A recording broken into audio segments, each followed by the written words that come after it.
ঘোষণা যখন হলো, ইবলিস শয়তান বুদ্ধিজীবী ছিল, পণ্ডিত ছিল। ফেরেশতারা তো পণ্ডিত না, আল্লাহ যতটুকু এলেম দিয়েছে ততটুকুই। কিন্তু ইবলিস তো ওই যে জিন জাতি, তো দুনিয়ার খাওয়া দাওয়া খাইছে না, তো দুনিয়ার খাওয়া দাওয়া যাদের পেটে ঢুকিয়ে এদের আবার একটু পণ্ডিতি বেশি করে, জাহেরি বুদ্ধিজীবী। এই পণ্ডিত মশাই তখন বলল, আরে ফেরেশতারা দিয়ে এত সহজে মেনে গেল কথাটা, আমি তো মানবো না। এরা তো বেকুবের দল, এখানে খাওয়া দাওয়া কিছুই নেই, দুনিয়ার কিছু এরা দেখে নাই। আসমান জমিন তো সব আমি দেখছি, কারণ ও জমিনও ছিল আসমানও ছিল, ফেরেশতাদের সাথে ইবাদত করতো, 7 আসমান সে ঘুরতে পারতো, তাহলে তার পাওয়ার অনেক বেশি। সে বললো এরা তো এক জগৎ দেখছে, আরেক জগৎ দেখে নাই, আমি তো সব দেখছি। ধর কিসের এদের কথা, এর কথা মানবো না আমি। এটা তো মাটি দিয়ে তৈরি। শয়তান কি করতো, আসতে যাতে লাথি মারতো ওই গায়ের মধ্যে, আদমের ওই বডির মধ্যে। তখন রু দেয়নি, যখন খোলস বানায় রাখছিল। শয়তান যুক্তি দাঁড় করালো, বুদ্ধিজীবী তো, জানি বিনা যুক্তিতে মেনে নেব না। শয়তান সেজদা করলো না। আল্লাহ বললো, কিসে তোমাকে নিষেধ করলো যে তুমি আমার অর্ডারটা মানলা না? বলো, তুমি যারে সম্মান করতে বলছো ওরে কিভাবে সম্মান করবো? হচ্ছে তো আমি সম্মান, হচ্ছে তো আমার সম্মান বেশি, তাহলে আমি কিভাবে করে করবো, কি দিক থেকে? সে যদি একটা যুক্তি করছে, কিন্তু অনেকগুলো যুক্তি আছে এর ভিতরে তাফসীরে। সে বলছিল যে আমাকে আগুন দিয়ে বানিয়েছেন, আর তো মাটি দিয়ে বানাইছেন, ও তো না পাক ময়লা কর্দন্ত, কোনো শক্তি নাই, আমি ওরা জ্বালাই দিই। আগুনে কি করে, মাটিরে পোড়াইয়া শক্ত করে ফেলে। ও তো আমার কিছু করে, মাটিকে আগুনটি কিছু করতে পারে না, কারণ আগুন মাটিকে শক্ত করে পোড়ায় জ্বালাই দেয়, তো ক্ষমতা তো আমার বেশি, ওরে কেন আমি সম্মান করবো? আর ও তো মাত্র বানাইছো তুমি, আমি রুহ দেন মানে সবাই মাত্র বানাইছো, আর আমি হাজার হাজার বছর থেকে তোমার ইবাদত করছি, পৃথিবীর কোনো জায়গা নাই তোমাকে সেজদা দেয়নি, তাহলে আমি ফেরেশতাদের সর্দার লিডার, লিডারই কি আবার ওই প্রজারে কি সেজদা করতে পারে নাকি? ধর, এটা হয় নাকি যুক্তিতে? তার যুক্তি মিলল না। যুক্তি দাঁড়া দেওয়ার পর আল্লাহ বলল, আমার সামনে যুক্তি চলবে না, বুদ্ধিজীবী দেখানো চলবে না। আমার গোলাম হতে হলে যা অর্ডার তাই মানতে হবে। ইন্নাকা রাজিম, যেহেতু যুক্তি দিয়েছ, আহকামুল হাকিমিন, যিনি জ্ঞানের সাগর, যিনি জ্ঞানের উৎপত্তি যার কাছে, তার কাছে তুমি জ্ঞান জাহির করো। Get out. ইন্নাকা রাজিম, তুমি বিতাড়িত আজীবনের জন্য। শুধু যে ওই সময়ের জন্য বিতাড়িত করে দিছে না, যেমন তার আল্লাহর সাথে তর্ক, তেমন শাস্তি। শাস্তি দেওয়ার পরে ইবলিসে তো জ্বলে পড়ে শেষ। সারা জিন্দিগির এত হাজার বছরের ইবাদত আমার সব বরবাদ করে দিল। ফেরেশতাদের লিডার ছিলাম, সেখান থেকে আমারে একেবারে নিচে নামায় দিল। আমি তো এই লোককে ছাড়বো না। অর্থাৎ হেদায়াত যদি কপালে না থাকে তখন এরকমই হয়। দুনিয়াতে দেখবেন অনেক মানুষ, আপনি যখন বলবেন হেদায়াতের কথা বলবেন, তর্ক জড়িয়ে দিবে, কোনো একটা হক কথা বলবেন, তর্ক জড়াই দিবে, অর্থাৎ হেদায়াত নসিবে নাই। সর্বশেষে আল্লাহর কাছে থেকে ক্ষমতা নিয়ে নিল এবং সে ঘোষণা করলো যে আজকে থেকে আমি তার শত্রু হিসেবে পরিগণিত হলাম, কিয়ামত পর্যন্ত করব। তখন আল্লাহ ঘোষণা দিলেন, তুমি যেহেতু আমার সাথে চ্যালেঞ্জ করেছো, ওকে গো অ্যাহেড, লেটস গো, চলতে থাকো, তুমিও চলো আমিও চলি, দেখি কে বিজয়ী হয়। আল্লাহ ঘোষণা দিলেন, ইন্না লাইসা লাকা মিন নাহালিক, তুমি আমার যারা পথে থাকবে তাদের উপরে তোমার কোনো সালতানাত চলবে না, বাদশাহী চলবে না, ক্ষমতা চলবে না। তুমি হয়তো অনেকে পথভ্রষ্ট করবা, কিন্তু আমার দিনের পথে যারা থাকবে এদেরও তোমার ক্ষমতা পাওয়ার খাটাতে পারবে না। শয়তান বলে, আমি ডান দিক থেকে, বাম দিক থেকে, সামনে থেকে, পিছন দিকে, 4 দিক থেকে আক্রমণ করবো, কোন দিকে বাঁচবে? বলছে লাতিয়ান্নাহুম আন ইয়ামিন ওয়া আন শিমাল, তার ডান বাম সামনে পিছন থেকে 4 দিক থেকে করবো। সে কোন দিক থেকে পালাবে? এক দিক থেকে পালাতে পারবে না, আমি তো তোমার কাছে সেই পাওয়ার নিয়ে নিয়েছি।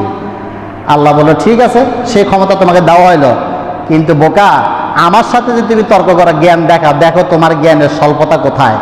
তুমি 4 দিক থেকে বললা, আমি মাইনা নিলাম, কিন্তু একদিক যে ফাঁকা আছে এটা তোমার মনে আছে? তা কোন দিক? উপর দিকে যে ফাঁকা, উপর দিকে আবার কি হবে? উপরে কে আছে? সর্বোপর তো তুমি আছো, এর সাথে কেউ নাই। তো ঘটনা তো এখানেই যে তুমি যত 4 দিক থেকে ধোঁকাবাজি করে ওয়াসওয়াসা দিয়া তাকে গুনার কাজ করাবা, আর সে শুধুমাত্র একবার ইস্তেগফার করবে, উপর থেকে রহমত দিয়ে তারা ক্ষমা করে দিবে। শয়তান কাহার, কি বোকামি করলাম! 4 দিক চাইলে, একটা দিক চাইলে তো বন্ধ করে ফেলে, ব্লক করে ফেলতে পারতাম, ব্লক তো করতে পারলাম। আল্লাহ কয়, বান্দার জ্ঞানের সীমাবদ্ধতা এইখানেই। তোমার জ্ঞান যেখানে শেষ, আল্লাহর জ্ঞান সেখান থেকে শুরু। তোমার কৌশল যেখানে শেষ, আল্লাহর কৌশল সেখান থেকে শুরু হয়।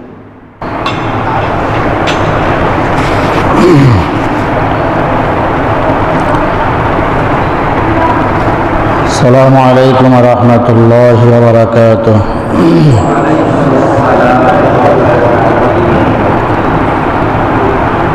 الحمد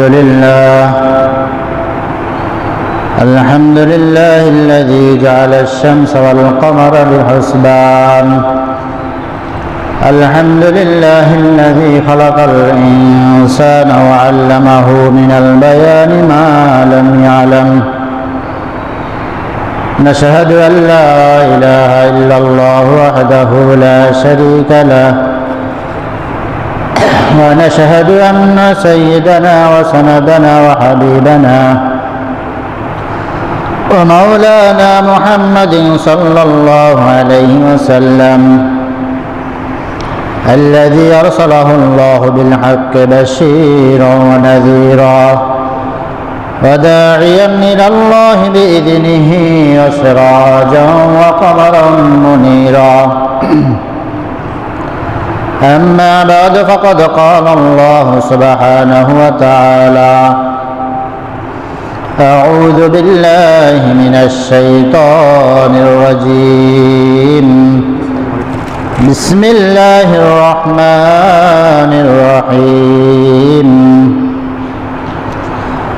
يا أيها الذين آمنوا توبوا إلى الله توبة نصوحا. وقال تعالى: والذين إذا فعلوا فاحشة أو ظلموا أنفسهم ذكروا الله فاستغفروا لذنوبهم ومن يغفر الذنوب إلا الله ولم يصروا على ما فعلوا وهم يعلمون. أولئك جزاؤهم مغفرة من ربهم وجنات تجري من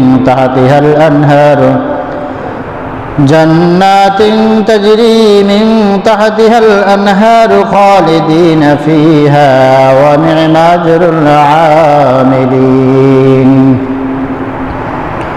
وعن عبيدة بن عبد الله رضي الله تعالى عنه قال: قال النبي صلى الله عليه وسلم: التائب من الذنب كما لا ذنب له، أو كما قال النبي عليه الصلاة والسلام: إن الله وملائكته يصلون على النبي يا أيها الذين آمنوا صلوا عليه وسلموا تسليما. সকলে দরুদ ইব্রাহিম পড়ি। আল্লাহুম্মা সাল্লি আলা মুহাম্মাদিন ওয়া আলা আলি মুহাম্মাদ কামা সাল্লাইতা আলা ইব্রাহিম ওয়া আলা আলি ইব্রাহিম ইন্নাকা হামিদুম মাজিদ। আল্লাহুম্মা বারিক আলা মুহাম্মাদিন ওয়া আলা আলি মুহাম্মাদ কামা বারাকতা আলা ইব্রাহিম ওয়া আলা আলি ইব্রাহিম إنك حميد مجيد. بلغ العلا بكماله كشف الدجى بجماله حسنت جميع خصاله صلوا عليه وآله. আল্লাহ পাকের দরবারে আমরা সকলে কালিমাতুশ শুকর আদায় করি, পড়ি আলহামদুলিল্লাহ। মহান রব্বুল আলামিন আমাদেরকে সুস্থতার নিয়ামত দিয়ে শয়তানের ওয়াসওয়াসা থেকে বেঁচে থেকে আজকের এই জুমার দিনে আমাদেরকে মসজিদে আসা, কিছু দিনই আলোচনা শোনা এবং নামাজ আদায় করার জন্য আসার জন্য তৌফিক দিয়েছেন। সেজন্য আবারও শুকরিয়া আদায় করি আলহামদুলিল্লাহ। আল্লাহ তাআলা মানুষকে সৃষ্টি করার পরে, বিশেষ করে আদম আলাইহিস সালামকে সৃষ্টি করার পরে যখন সকল ফেরেশতাকে বলল যে আমার এই সৃষ্টিটাকে তোমরা সকলে সম্মান করো, সকলে সিজদা করো, তখন সকল ফেরেশতা তারা সিজদা করলো, শুধুমাত্র ইবলিস আজাজিল সে সিজদা করলো না। তো মানুষকে আল্লাহ তাআলা অত্যন্ত নগণ্য একটা জিনিস দিয়ে বানিয়েছেন, যেটা সাধারণত আমরা গায়ে লাগলে পরিষ্কার করে ফেলি, যেটা দিয়ে আমাদের সৃষ্টি ওটা আবার আমাদের গায়ে লাগলে আমরা পরিষ্কার করে ফেলি, ময়লা হয়ে যায়, যাকে আমরা ময়লা মনে করি। আবার এমন একটা পানি দিয়ে আমাদেরকে সৃষ্টি করছেন, যে পানি শরীর থেকে বের এলো আমাদের গোসল ফরজ হয় না পাক জিনিস দিয়ে। তারপরও কেন আল্লাহ তাআলা নূরের তৈরি, আল্লাহ যে নূর, সেই নূরের একটা অংশ দিয়ে আল্লাহ যাদেরকে তৈরি করলেন তাদেরকে বললেন এই মাটিটাকে তোমরা সিজদা করো, এই মাটিটাকে সম্মান করো। কারণটা কি? যদিও আমাদের সমাজের অনেক জ্ঞান পাপী আছে যারা রাসূলকে বেশি সম্মান দেখাতে গিয়ে বলে ফেলে যে রাসূল নূরের তৈরি, তারা মনে করে যে নূরের সম্মানটাই বেশি। না, আল্লাহ তাআলা যদি নূরের সম্মানটা বেশি হতো তাহলে এই সম্মানটাকে মাটির সামনে সিজদা করতে বলতেন না। অবশ্যই নূরের চেয়ে মাটির সম্মান বেশি ছিল বিধায় আল্লাহ তাআলা সেটাই করাইছেন। সুতরাং রাসূল আসলে মাটি দিয়ে তৈরি। এই সম্মান কেন দিয়েছেন আল্লাহ তাআলা তার এই আরশে আজিমের ভিতরে? দেওয়ার অন্যতম কারণ আল্লাহ তাআলা সৃষ্টি করার আগে ফেরেশতাদেরকে বলছিলেন যে আমি খলিফা বানাবো, অর্থাৎ এমন একটা সৃষ্টি বানাবো, এমন একটা জাতি আমি বানাতে যাচ্ছি যারা পৃথিবীতে গিয়ে আমার প্রতিনিধিত্ব করবে। ফেরেশতারা কি নামাজ পড়ে জানেন আপনারা? ফেরেশতারা নামাজ পড়ে না? পড়ে। ফেরেশতারা রোজা রাখে, রোজা মানে কি আজীবন রোজা, তাদের কোনো খাওয়া দাওয়া নেই। জিকির করে, কোরআন তেলাওয়াত করে, তাসবিহ তাহলিল করে, আল্লাহর হামদ জিকির করে, সব করে। আমরা মূলত ইবাদত বলতে যেটাকে বুঝি, যেটাকে আমরা সাধারণত বুঝি, এই সব ইবাদতগুলি ফেরেশতারা করে।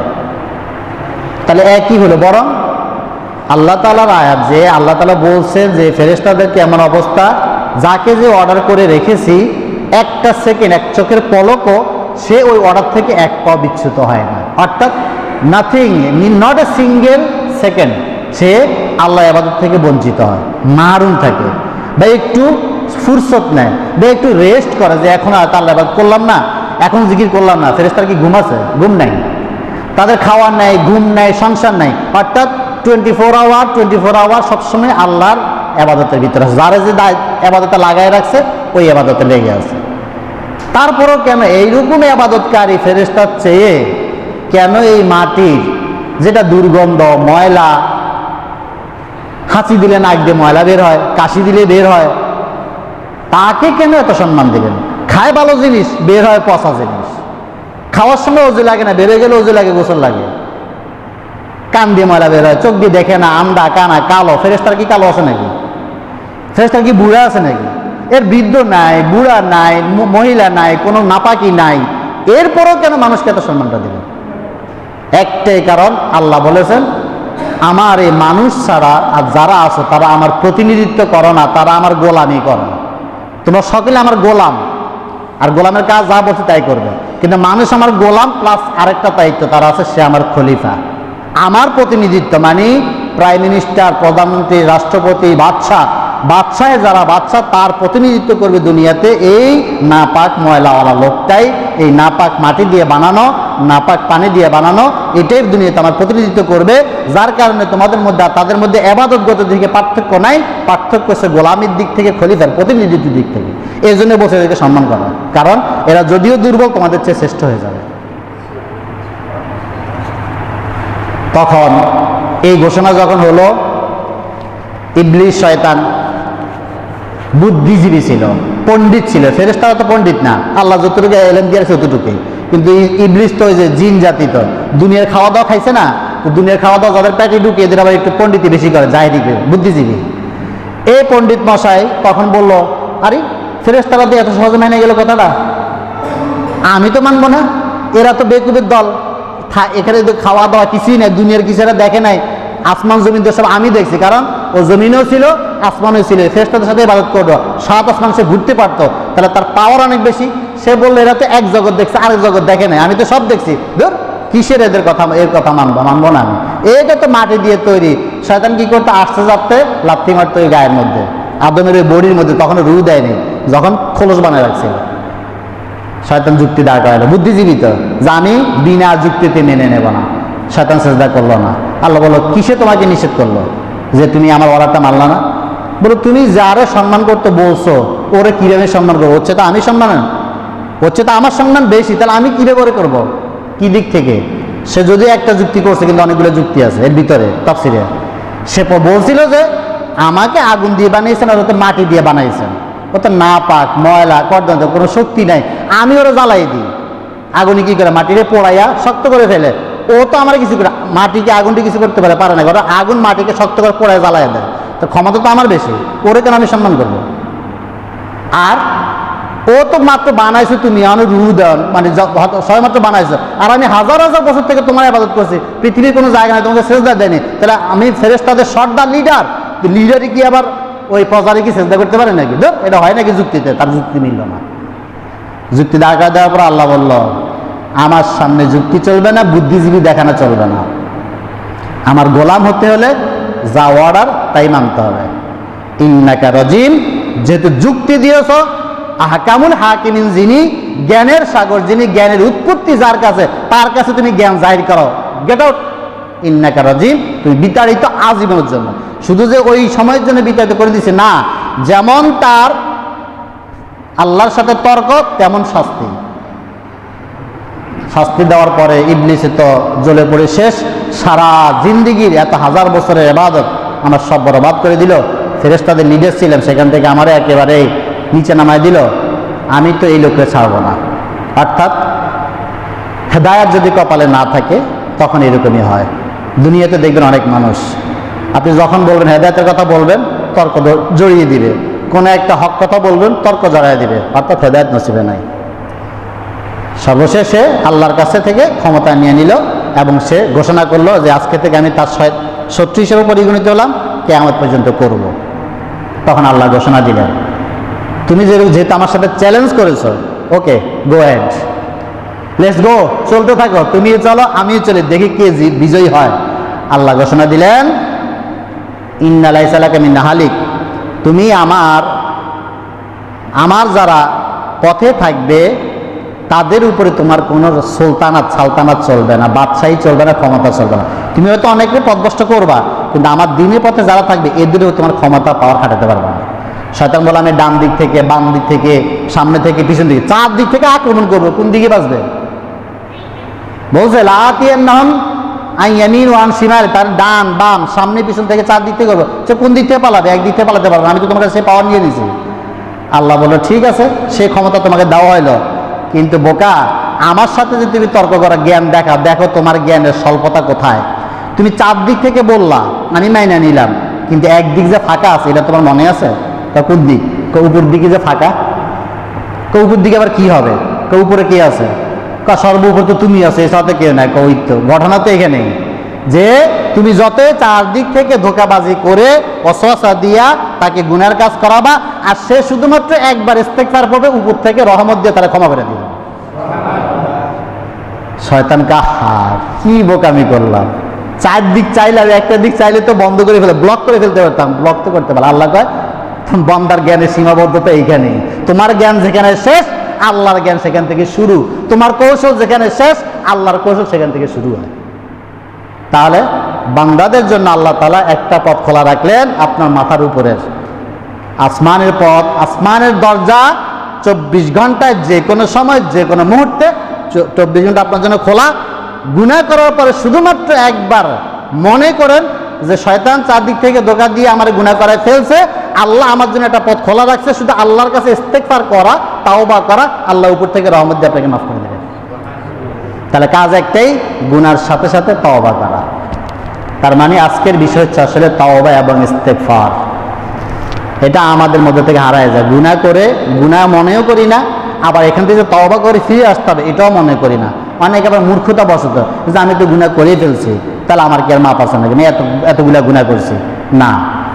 আল্লাহ তাআলা বলছেন লা তাকনাতু মির রাহমাতিল্লাহ, তোমরা আল্লাহর রহমত থেকে নৈরাশ হয়ে না। কারণ আল্লাহ ইবলিসের সাথে চ্যালেঞ্জ করেছিল, নৈরাশ কি হয়? ইবলিস হয়। সে তো নৈরাশ হয়ে পথভ্রষ্ট হয়ে গেল, কিন্তু এখনো কিয়ামত পর্যন্ত শয়তানের জন্য পথ খোলা আছে। সে শুধু যদি একবার বলে আল্লাহ যা করেছি, ভুল করেছি, মাফ করে দাও, আল্লাহ তখনই তারা মাফ করে দিবে। এই প্রশ্নটা করেছিল মুসা ইসলামকে। মুসা ইসলাম আল্লাহরে প্রশ্ন করেছিল, শয়তান যখন মুসা ইসলামের আল্লাহর কাছে কথা বলে বেশি, কালিমুল্লাহ, তো শয়তান একবার কৌতূহলবশত মুসা জিজ্ঞেস করছিল, আপনি তো আল্লাহর সাথে খুব বেশি কথা বলেন, তো একবার একটু জিজ্ঞেস করেন তো, আমার একটু কৌতূহল যে আল্লাহকে আমার মাফ করার কোনো পথটা আছে কিনা, মানে আমি যে এত আমল করলাম আছে কিনা। মুসা বলছে ঠিক আছে, আল্লাহর কাছে জিজ্ঞেস করো, আল্লাহ ইবলিসকে তো তুমি দিছ, তো ওর কি মাপ চাওয়ার মানে ক্ষমা পাওয়ার কোনো পথ আছে কিনা?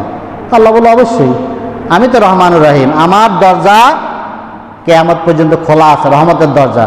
মানুষের কেয়ামত উপস্থিত হওয়া, মৃত্যু উপস্থিত, সাকরাতুল মওত হওয়ার আগ পর্যন্ত তার দরজা খোলা আছে। এনি টাইম ক্ষমা চাইলে ক্ষমা করে দেব। তাকে বলো, সে যদি ক্ষমা চায়, সে যদি স্বীকার করে, তার গুনাহটাকে স্বীকার করে, অপরাধ স্বীকার করে যদি ক্ষমা চায়, আমি তারা ক্ষমা করে দেব। মুসা ইসলাম আয়েশা বলল, ইবলিস রে, তোর কপাল খুলে গেছে।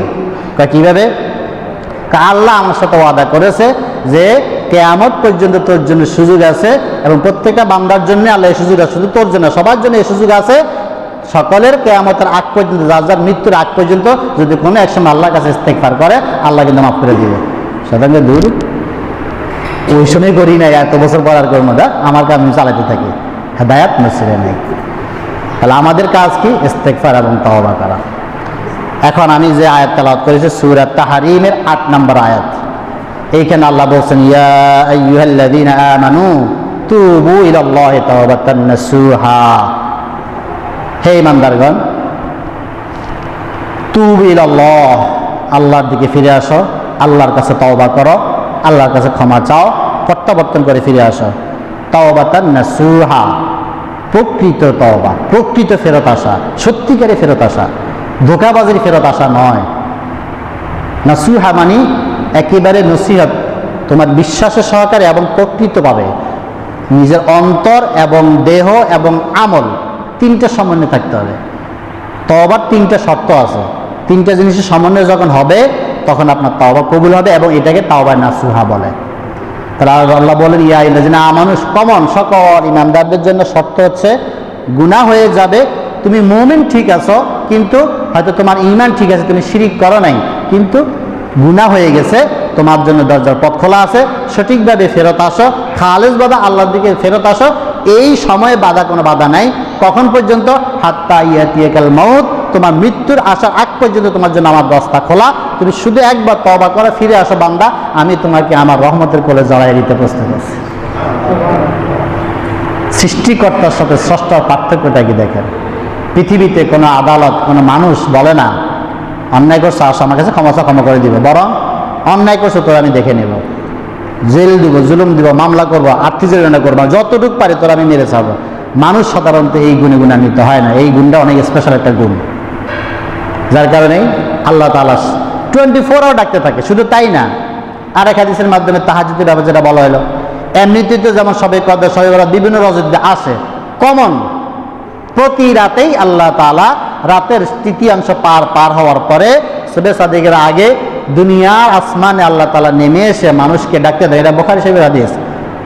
ডাকতে দেয়, ইয়া ইবাদ, এ আমার গোলামরা, এ আমার বান্দারা, সারাদিন অনেক গুনাহ করছো, শয়তানের ওয়াসওয়াসায় পড়ে, একটুবার উঠে আমার দিকে একটু ফিরে আসো, আমি মালিক তোমার দরজায় এসে নাড়া দিচ্ছি, একটু এসে আমার দরজায় শুধু হাত পাতো যে মালিক আমি গুনাহ করে ফেলেছি, আমার চোখের গুনাহ হয়ে গেছে, জবানের গুনাহ হয়ে গেছে, হাতের গুনাহ হয়ে গেছে, শয়তানের ওয়াসওয়াসায় টিকতে পারি না, সুদ খাইছি, ঘুষ খাইছি, আরেকজনকে হত্যা করে ফেলেছি, মালিক আজকে গভীর রাত, কেউ দেখে না, কেউ জানতেছে না, আমার স্ত্রীও জানে না আমি কি গুনাহ করেছি, কত নারীর সাথে পরকীয়া করেছি, কত মানুষকে আমি অত্যাচার করেছি, কত মানুষের হক মেরেছি, মালিক আমার স্ত্রীও জানে না, সন্তানও জানে না, তুমি তো জাগন আছো, কারণ তুমি তো কখনো নির্জে যাও না, মালিক আমারে মাফ করে দাও। এটা বলে যদি চোখের 2 ফোঁটা পানি ফেলে দিতে পারেন, আপনার জীবনে সব গুনাহ মাফ করে দেবে। এটা শুধু একদিন নয়, আল্লাহ তাআলা বছরের প্রত্যেকটা রাত এরকম মানুষ কি করে, মানুষ অন্যায় করলে যার কাছে অন্যায় করছেন তার কাছে, তার দরজায় গিয়ে নক করে, তারে খোঁজে, অমুক লোকটা কই আছে, তার কাছে একটু মাপ চাইব, আপনি তার পিছনে ঘুরতে হয়। আর আল্লাহ আপনার আমার এমন রহমানুর রহিম, তিনি আপনার আমার পিছনে ঘুরেন, বান্দা তুমি আসো আমার কাছে একটু মাপ চাই, মাফ করে দেবেন। এরকম মালিক পাবেন কই? এই দয়ার সৃষ্টিকর্তা পাবেন কই আপনারা? সেই অনুভূতি আমাদের জাগে না। সারা রাত আপনি ঘুমান, সারাদিন বড় অন্যায় করছেন, আল্লাহর সীমাবদ্ধতার লঙ্ঘন করছেন, তারপরেও মালিক রাতে এসে আপনাকে ডাকে, বান্দা একটু উঠে আমার কাছে একটু হাত তোলো, চোখে 2টা পানি ছেড়ে দাও, একটা সেজদা দাও, শুধু বলো আল্লাহ যা করছে আল্লাহ মাফ করে দাও, আমি আল্লাহ মাফ করতে বেশি সময় নিব না, তোমার চোখের পানি তোমার নাকের ডগায় আসার আগেই তোমার জীবনে গুনাহ মাফ করে দেবে। শুধু তোমার অন্তর এবং দেহ দিয়ে, আমল দিয়ে আমার কাছে ফিরে আসতে হবে। ধোঁকাবাজে ফেরত আসা নয় যে কয়দিন পরে নির্বাচন আসবে, আগামীকাল আমার একটা কাজ আছে, বিভিন্ন নিজের স্বার্থ হাসিলের জন্য, যে এখন একটু ভালো হইতে হবে, না হলে আমার ওই কাজটা স্বার্থ সিদ্ধ হবে না, তাহলে আর হবে না। কারণ আপনি মালিকের জন্য করেন না, আপনি নিজের স্বার্থ উদ্ধারের জন্য করছেন। যার কারণে আল্লাহ প্রতি রাত আমাকে আপনাকে ডাকে, যা বান্দা একটু মাফ করে দিই, তুই শুধু মাফ চা। কারণ আল্লাহ তাআলা বান্দাকে এত আদর করে বানাইছে জাহান্নামে দেওয়ার জন্য নয়। আল্লাহ তাআলা এত সুযোগ দেওয়ার পরে কাল কিয়ামতের ময়দানে কেন জব্বার এবং কাহার হবেন? কারণ আল্লাহ বলবে, আরে বান্দা, তুই তো এতটুকু অনুভূতি তোর ভিতরে ছিল না অন্তরে? এই রুহটা আমি বানাইছিলাম, এই রুহটা আমার আদেশ। তোর দেহ নাপাক হতে পারে, রুহ কখনো নাপাক হয় না, কারণ রুহটা আল্লাহর অর্ডার। এটাকে আমি দিয়েছিলাম তোকে যে তোর অনুভূতি জাগবে, তুই একটু ক্ষমা চাইবি। এই রুহটা যখন কষ্ট পায়, আমার কি খারাপ লাগে না? কারণ আমার তো বানানো। আপনি একটা মুরগির বাচ্চা পালেন, একটা হাঁসের বাচ্চা পালেন, একটা পাখি পালেন, একটা ছাগল পালেন, 2-4-10 বছর পালার পরে যখন বিক্রি করতে যান বা মারা যায়, অবশ্যই আপনার চোখ দিয়ে পানি আসবে। তাহলে আপনি একটা মানুষ, একটা সৃষ্টি, একটা প্রাণী বা একটা মানুষকে পালতে, আপনার সন্তান আপনি লালন পালন করতেছেন, তারপর আপনার এত কষ্ট লাগে। তো যে মালিক আপনাকে শুধু লালন পালন নয়, আপনার দেহটাকে বানায়া যতই আপনি অন্যায় করেন, তারপরেও আপনাকে না খাওয়া মারে না, নিঃশ্বাস বন্ধ করে দেয় না, অক্সিজেন বন্ধ করে দেয় না, সেই মালিকের আপনার প্রতি দয়া কতটুকু? এই দয়াটাকে আমরা বুঝি যে তিনি কতটুকু দয়াবান। যার কারণে আমাদের দায়িত্ব হচ্ছে ইস্তেগফার, তওবা তওবা ইস্তেগফার। আমরা ইস্তেগফার করতে ভুলে গেছি। যেই রাসূলের জীবনের আগের এবং পিছনের তাকাদ্দামা ওয়া মা তাআখার সব গুনাহ খাতা মাপ, সেই রাসূল নিজে হাদিসে বলেন যে আমি দৈনন্দিন 70 বার আল্লাহর কাছে ইস্তেগফার করি। রাসূল নিজে দৈনন্দিন কয়বার করতেন?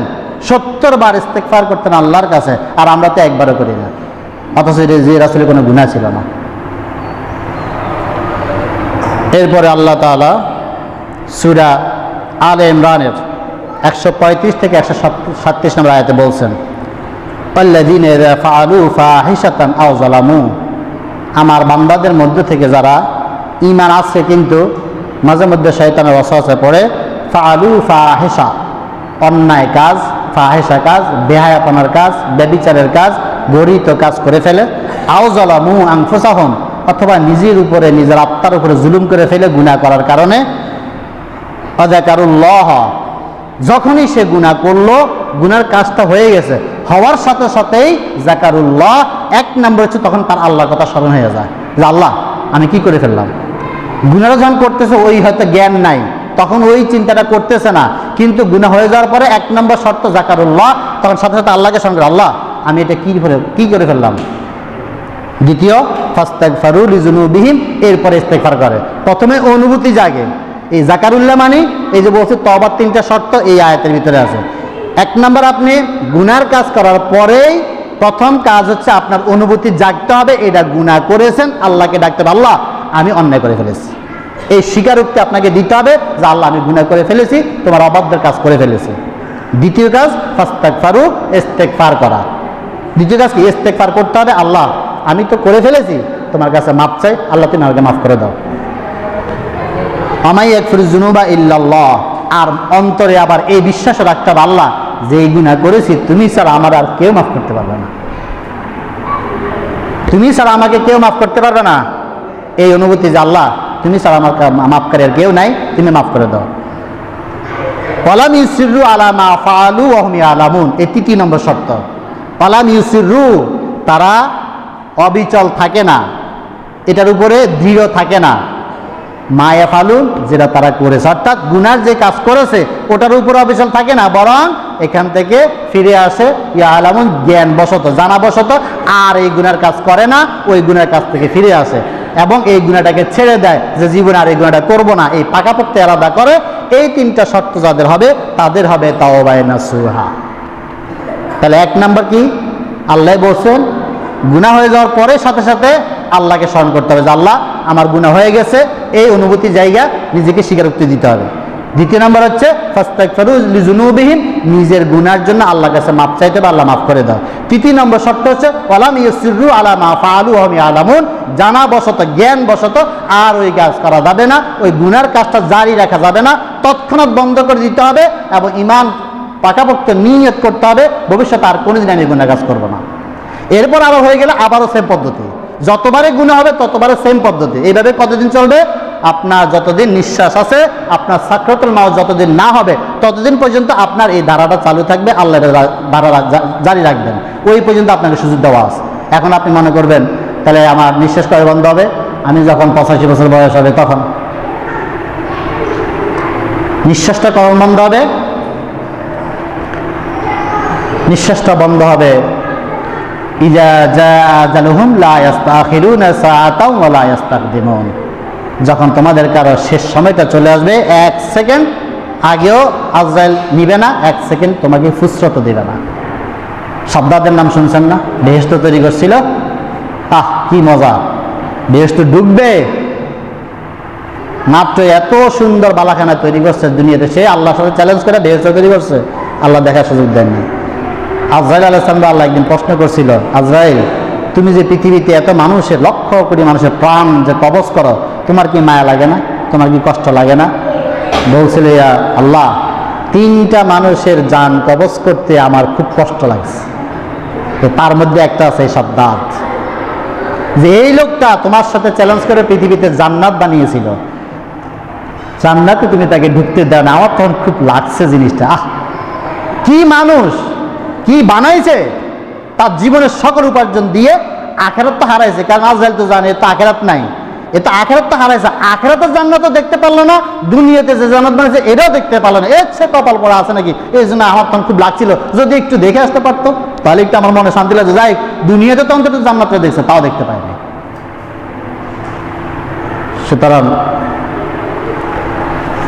আমাদের কাজ হচ্ছে যখনই গুনাহ তখনই ইস্তেগফার, যখনই গুনার সাথে সাথে ইস্তেগফার। আপনি জানেন না 1 সেকেন্ড পর আপনার তওবা করার সুযোগ হবে কিনা, এই জন্য এই কমেন্ট ডায়লগটা মনে রাখবেন, যখনই গুনাহ তখনই তওবা। বলেন কি? যখনই গুনাহ তখনই তওবা, যখনই গুনাহ তখনই তওবা, যেই গুনাহই হোক। ঘুষের টাকা নিয়েছেন, এরপর আবার ইস্তেগফার করেন, আল্লাহ কালকে থেকে আর নিব না। জিনা করে ফেলছেন, সাথে সাথে আল্লাহ আর করবো না। কারো হক নষ্ট করছেন, ফেরত দিয়ে আল্লাহ আর জীবনে করবো না, সাথে সাথে, কোনো টাইম, নো টাইম। তাহলে আশা করা যায় আপনি ইস্তেগফার অবস্থা আপনার মৃত্যু হবে, ইমানে মৃত্যু হবে। এরপর আল্লাহ বলছেন, এই যে 3টা শর্ত যারা পূরণ করবে, 3টা শর্ত পূরণ করলে কি হবে? তাওবা নাসুহা হবে। তাওবা নাসুহা হলে ফলাফল কি পাবেন? আল্লাহ বলছেন, উলাইকা জাযাউহুম মাগফিরাতুম মির রাব্বিহিম। এই 3টা শর্ত পূরণ করে যদি কেউ তাওবা নাসুহা করে, যত বড় পাপী হোক না কেন, যত বড় সে গুনাহগার হোক না কেন, তার জন্য 1 নম্বর আল্লাহর পক্ষ থেকে পুরস্কার, 1 নম্বর হচ্ছে ইস্তেগফার করার সাথে সাথে আল্লাহ বলবে আমি তোমাকে মাফ করে দিলাম। তাদের 1 নম্বর জাযা, 1 নম্বর প্রতিদান। আপনি ওই যে বললাম যখনই গুনাহ তখনই আল্লাহর প্রতিদান, এমন না যে আল্লাহ আবার এটাকে টাইম নিবে না, আপনি যখনই করবেন আল্লাহ তখন মাফ করে দেবেন। 2 নম্বর পুরস্কার, ওয়াজান্নাতিন তাজরি মিন তাহতিহাল আনহার। তার 2য় পুরস্কার হচ্ছে মাফ করে তো দিব, কাল কিয়ামতের ময়দানে জান্নাতে প্রবেশ করায় দিব। অনিমা আজরুল আমিলিন। 3য় পুরস্কার, তওবার শর্ত যেরকম 3টা, এর জাযাও 3টা, শর্ত 3টা। আল্লাহ খালি দেন না আপনাকে যে আমি 3টে কাজ করছি, আল্লাহ আমাকে শুধু একটা কাজ দেন না, আল্লাহ তো বেশি দেওয়ার মালিক, বরং লাস্টে যেটা এটা আবার অগণিত। প্রথম 2টা শুনলেন ফিক্সড, আপনি যা করেছেন আল্লাহ তা দিয়েছেন, আপনি ক্ষমা চেয়েছেন আল্লাহ ক্ষমা করে দিয়েছে। দ্বিতীয় কি? আপনার যেহেতু গুনাহ মাফ, আপনি জান্নাতে যাবেন, তাহলে সমান সমান হয়ে গেল। 3 নম্বর আল্লাহ বলছে, আমি তো কখনো সমান সমান দেই না, তাহলে তো আমি বান্দার, আমি সমান হয়ে গেলাম। আমি তো দেই অনেক গুণে বাড়াইয়া। কিভাবে? ওই যে বলছেন ওয়ানিমা আজরুল আমিলিন, এদের জন্য, এই নেককারদের জন্য আমার কাছে আছে নিয়ামত, অসংখ্য অগণিত নিয়ামত। যে নিয়ামত দুনিয়াতে পাইছে তা না, আখিরাতের এমন নিয়ামত, যে নিয়ামত কোনো চোখ কোনোদিন দেখে নাই, কোনো কান কোনোদিন শুনে নাই, কোনো হৃদয় কখনো কল্পনা করে নাই যে আল্লাহ আপনাকে কি নিয়ামত কাল কিয়ামতের ময়দানে জান্নাতে দিবেন। অসংখ্য নিয়ামত আপনাকে দান করবেন। তাহলে 3টা শর্ত পূরণ করে যদি তওবা ইস্তেগফার করতে পারেন, আল্লাহ আপনাকে 3টা নিয়ামত জাযা দিবে। শেষের জাযাটা হচ্ছে অসংখ্য অগণিত। এরপর আল্লাহ বলছেন, এখন এর আগে একটু যে বললাম যে তওবা কখন করবেন, আল্লাহ এটা বলতেছেন। সূরা নিসা 17 থেকে 18 নম্বরে আল্লাহ বলছেন, ইন্নামাত তাওবাতু আলাল্লাহি লিল্লাযিনা ইয়ামালুনা সুআ বিজাহালাতিন। তওবা কার জন্য? আল্লাহ এখানে ব্যাখ্যা করে দিচ্ছেন যে তওবাটা কার জন্য। তওবা হচ্ছে ওই ব্যক্তিদের জন্য যারা ইয়ামালুনা সুআ, অন্যায় কাজ গুনাহের কাজ করে বিজাহালাতিন অজ্ঞতাবশত। কি ব্যাপারবশত? অজ্ঞতাবশত, বা ভুলে গেছে, বা একটু অগ্রাহ্য করেছে, খেয়াল করে নাই, অখেয়ালবশত, বেখেয়ালবশত গুনাহ করে ফেলেছে। সুম্মা ইয়াতুবুনা মিন করিব, এরপরে সাথে সাথে সে আবার করিব মানে কি একেবারে নিকটে, মানে নো টাইম, কোনো টাইম নেয় না। যখনই সে কোনো একটা অজানাবশত, অজ্ঞতাবশত, বেখেয়ালবশত কোনো গুনার কাজ করে ফেলে, সুম্মা ইয়াতুবুনা মিন করিব, একেবারে দ্রুত আবার সে তওবা করে নেয়। ফাউলাইকা ইয়াতুবুল্লাহ আলাইহিম, এদের জন্য আল্লাহ তাআলা তওবা গ্রহণ করবেন। আর যদি আপনি মনে করেন ধর কিসের এটা গুনার কাজ, আমি হক করেছি এটাই ঠিক আছে, কিসের আবার সুদ ঘুষ, বাংলাদেশ সরকার চলে এরকম, বাংলাদেশ ব্যাংক চলে এরকম, ওই কিসের ইসলামী ব্যাংক, সব ব্যাংক এক, সব সুদ সমান, এখন আর কোনো সুদ বলতে কিছু নাই, এটা তো আমি নিচ্ছি না, সরকার আমার দিচ্ছে। অর্থাৎ গুনাহটাকে জায়েজ করার জন্য তর্ক সৃষ্টি করে, যুক্তি তৈরি করে ওই ইবলিসের মতো, আর বিভিন্ন ফতোয়া নিজে বানায়, এরাই হচ্ছে হঠকারী, এদের জন্য তওবা নাই। তওবা হবে বিজাহালাতিন, যে মূর্খতাবশত অজ্ঞতা বা করে ফেলছে এরপর স্বীকার করতে হবে। আর যদি গুনাহ করে আবার অটল থাকে না, আমার এটা গুনাহ হয়নি, হট করে, এর জন্য তওবা দরজা বন্ধ হয়ে যায়। এরপর আল্লাহ বললেন ওয়া কানাল্লাহু আলিমান হাকিমা, আল্লাহ তাআলা এই সব কিছু সম্পর্কে জানেন এবং বুঝেন, যে কে অজ্ঞতাবশত করে আর কে অন্যায় করে এটার উপর অটল থাকে। ওয়ালাইসাতিত তাওবা, কার জন্য তওবা নাই? আল্লাহ নিজে বলছেন ওয়ালাইসাতিত তাওবা লিল্লাযিনা ইয়ামালুনা সাইয়্যাত, তাদের জন্য তওবা থাকবে না যারা খারাপ কাজ করে, হাত্তা ইযা হাদারা আহাদাহুমুল মাউত, এই গুনার কাজ করতে করতে, বেখেয়ালি জিন্দেগি করতে করতে, হাত্তা ইযা হাদারা আহাদাহুমুল মাউত, তার কাছে মৃত্যু চলে আসে। যখন মৃত্যু চলে আসে, ওই আজরাইল সামনে চলে আসে, তখন তো চোখের পর্দা খুলে যায়, সব কিছু দেখতে পায়। কারণ ওই সময় সাকরাতুল মাউত যখন হয়, রাসূলের হাদিস অনুযায়ী যারা নেককার তার জন্য কিন্তু ফেরেশতারা নেককার ফেরেশতাই আসে, ওই সূরতেই আসে। আর যারা বদকার জাহান্নামী গুনাহগার, তাদের সামনে কিন্তু জাহান্নামী ফেরেশতারাই আসে। সুতরাং তখন কিন্তু বুঝতে পারে যে আমার সময় শেষ এবং আমি গুনাহের মধ্যে পড়ে গেছি। তখন যদি বলে আল্লাহ মাফ করে দাও, আর তওবার দরজা খোলা থাকবে না। ফেরাউন যেরকম বলেছিল, নমরুদ যেরকম বলেছিল, পানি চুবানি খাইয়া যখন বলছে যে এখন আমি তোমাকে বিশ্বাস করি, আল্লাহ বলার মুখের ভিতরে কাদা ঢুকা, এখন আর সময় নাই, কারণ এখন তো সে সত্য জেনে ফেলছে, চোখে দেখে ফেলছে, এখন আর সময় নাই বলা। সুতরাং সময় থাকতেই তওবা। সুতরাং আমরা এই যে তওবা এবং ইস্তেগফার, আগে কি বলেছিলেন, রাসূল দিনে 70 বার করতেন, আমাদের কয় হাজার বার করা উচিত? প্রত্যেক কথাই তো গুনাহ, প্রতি দৃষ্টিতে গুনাহ, কানে গুনাহ, যাচ্ছেন গান শুনতেছেন, সারাক্ষণ চোখে জেনা হচ্ছে, কানে জেনা হচ্ছে, হাত দিয়ে গুনাহ করতেছেন, মানুষের সাথে কথা বলতেছেন, গুনাহ করতেছেন, একজনে গীবত করে, গীবত কেন অহরহ, এই যে প্রতি ঘন্টায় মানে মিনিটে মিনিটে গুনাহ, তাহলে কত হাজার বার আমাদের ইস্তেগফার করা দরকার? অর্থাৎ আমি ভুলেই যাই। যাই হোক, আমরা এই ইস্তেগফার তওবা অনেক বড় আলোচনা ছিল, সময় শেষ। রাসূলের যে হাদিস, আত-তাইবু মিনাজ জামবি, যেই ব্যক্তি গুনাহ থেকে তওবা করে তার উদাহরণ কি? কামান লা জামবা লাহু, তার উদাহরণ হচ্ছে যে তার কোনো গুনাহ নেই। রাসূল বলেন কি, আত-তাইবু মিনাজ জামবি, গুনাহ করার পরে যে তওবা করে তার দৃষ্টান্ত কামান লা জামবা লাহু, যে ব্যক্তি কোনো গুনাহ করে নাই ওই ব্যক্তির মতো এই ব্যক্তি হয়ে যায়। এখন এক ব্যক্তি অনেক কষ্ট করে গুনার কাম না করে খুব পিওর আছে, আর আপনি গুনাহ মজা নিয়ে আবার তওবা করে কিন্তু আবার পিওর হয়ে গেলেন, তাহলে কত বড় পুরস্কার আল্লাহ আপনাকে দিল। সুতরাং ইস্তেগফার তওবা এটা বেশি বেশি, যখনই হবে গুনাহ তখনই তওবা, এক ডালেরটা মনে রাখবেন, যখনই গুনাহ তখনই তওবা, কোনো লেট নেই। নামাজের পরে, ফরজ নামাজের পরে অনেকগুলো দোয়া আছে, এটা আলাদা একটা আলোচনা, সময় নাই, শুধু একটা দোয়া বলবো। সাইয়্যিদুল ইস্তেগফার নামে আমরা একটা দোয়া জানি না, খুব কঠিন, মানে অনেক জলিলুল কদরের একটা দোয়া এটা। এই দোয়াটা রাসূল ইসলাম সাহাবেদেরকে শিক্ষা দিতেন, সাহাবেরা বলছেন যে আমাদেরকে রাসূল নামাজ যেভাবে শিখাইতেন এই দোয়াটা অনুরূপভাবে শিখাইতেন। কত গুরুত্বপূর্ণ দোয়াটা মুখস্থ করে নেবেন, বিভিন্ন বই, দোয়ার বইতে আছে। আল্লাহুম্মা আনতা রাব্বি লা ইলাহা ইল্লা আনতা খালাকতানি ওয়া আনা আবদুকা ওয়া আনা আলা আহদিকা ওয়া ওয়াদিকা মাসতাতাতু আউযু বিকা মিন শাররি মা সানাতু আবু লাকা বিনি'মাতিকা আলাইয়া ওয়া আবু বিযামবি ফাগফির লি ফা ইন্নাহু লা ইয়াগফিরুয যুনুবা ইল্লা আনতা। এই দোয়াটা মুখস্থ করে প্রত্যেক ফরজ নামাজে পড়ে, ওই ইমাম সাহেবের সাথে মোনাজাতের কোনো গুরুত্ব ওরকম নাই, বরং নিজে একাকি যে দোয়াগুলো পড়বেন এগুলো হলো গুরুত্বপূর্ণ। তার মধ্যে এই দোয়াটা পড়বেন বেশি বেশি, প্রত্যেক ফরজ নামাজের পরে মুখস্থ করে পড়বেন। অন্য সময় যদি তওবা করা না হয়, অন্তত দিনে 5 ওয়াক্ত নামাজ পড়বেন, 5 ওয়াক্ত ফরজ নামাজের পরে যদি এই দোয়াটা পড়েন, তাহলে গত নামাজ থেকে এই নামাজ, ফজর নামাজ থেকে যোহর নামাজ পর্যন্ত এই মাঝখানে যত গুনাহ করেছেন এই ইস্তেগফারের মাধ্যমে এই গুনাহগুলো সব মাফ হয়ে গেল। সুযোগ আল্লাহ দিলে না কত রকম, আমরা গ্রহণ করি না। যাই হোক, আল্লাহ তাআলা আমাদেরকে এই বেশি বেশি করে ইস্তেগফার করা, তওবা করা, এই জিনিসটা মনে রাখা, এবং নিজে তো তওবা করবেন, ইস্তেগফার করবেন, আর আপনার সাথে কেউ অন্যায় করে থাকলে যদি কষ্ট দিয়ে থাকে সেটা আপনি মাফ করে দিবেন। ইস্তেগফার দুদিক থেকে হয়, আরেকজনের জন্য ক্ষমা প্রার্থনা হয়, এই জন্য নিজেও ক্ষমা চাইবেন, আরেকজনের জন্য ক্ষমা চাইবেন। আল্লাহ তাআলা আমাদের সকলকে বেশি বেশি করে তওবা এবং ইস্তেগফার করার তৌফিক দান করুন। সকলে বলি আমিন। সুবহানাকা আল্লাহুম্মা ওয়া বিহামদিকা।